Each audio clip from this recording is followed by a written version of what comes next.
In this video I'm going to show you how to replace an alternator on a Mark 7 Golf. This is the 1.6 TDI diesel. We're going to start with a quick diagnosis to see how exactly we discovered it does need an alternator.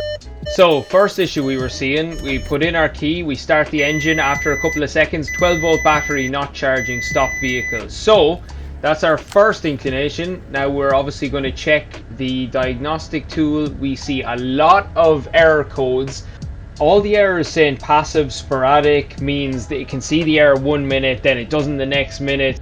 Like, all these modules wouldn't fail at the one time. So we've tire pressure monitor, we've climate control, reduced energy, blower motor, reduced energy, bulbs thinking they're blown due to low voltage, petrol tank lid failed to unlock, no signal from the key, communication interruption, even errors on speakers. So we know this is definitely a low voltage issue. So now we're going to test if we're getting 14.5 volts, which we should be with the car running if the alternator is producing power. We're getting under 12 volts, which is going to trigger errors to all the electrical modules, but also we know that the alternator is not producing current. Alright, before any alternator work, always disconnect your negative and your positive. Negative more so, but just have the battery disconnected before you do any work. Okay, wheel off, car in the air. We need to take off this lower plastic panel now. So torque screws. Under here we can see we're removing torque screws. One more here, and get this plastic panel off. Okay, everything is out. Come off. And there we go. Access. Okay, so this is our belt tensioner here. You pull this way, and we just put a screw in here to hold the tension off it. So now we can remove this belt, but let's just make sure we know which way it goes. Okay, so around this, behind the tensioner, and over the alternator, and that's what we want to remove. Right, in that case, let's take her off. There we go. She's off. We know the alternator is not locked up or anything, but we weren't expecting that given that the belt was okay, there was no squeal out of it, but it's just not producing current. Now we can remove the tension from this and take these spline bolts out.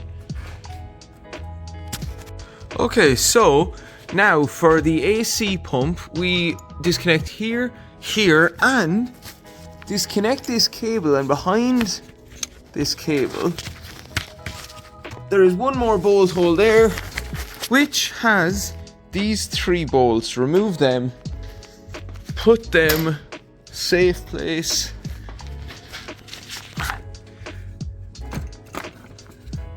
Now with this down, leave that hang by there. Now we can access this boy. Bolt. Okay, you have to disconnect this cable, and we gotta disconnect this cable, and we have to disconnect this. Okay. So 3 bolts on the back of the alternator we have to disconnect. I got this in a much better position where you can now see we need to remove that clip, that connector, and that one back there. I don't know if you can see that one, but let's do this. And now with that disconnected, there we go. Say Valio alternator. And there we have it. A new alternator. We're going to connect everything in now because it's very hard to get to it once it's bolted up. So we connect it now, then bolt the alternator back up.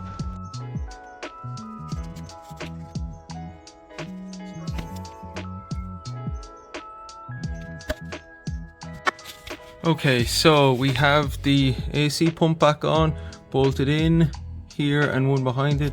The new alternator is in. We put the pulley back on. It's being held tension by a screw, and now we have to put this back in. Okay, so the battery has been charged. We checked it with the multimeter here, and we're getting 12.5 volts, which is good. Now we need to see, does it charge with the new alternator? So now that the car's running, tested it again with the multimeter, we're reading 14.8, which means the alternator is charging. we have some error lights, traction control, stability control, low tire pressure. Let's just get it back together, plug in the scanner and see, can we sort it?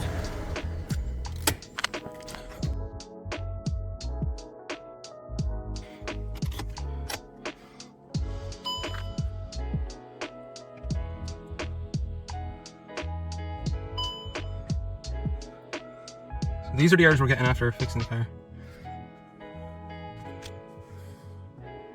So now that everything's back together, we're just going to scan the codes here, and then we can clear all the faults now that we have the new alternator in and the battery is charged up, and we will see what we get after we clear the codes.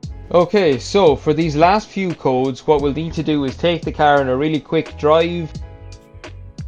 And there we are, after a quick drive, it has cleared the codes, we are all good. So let's turn her off. Now let's see.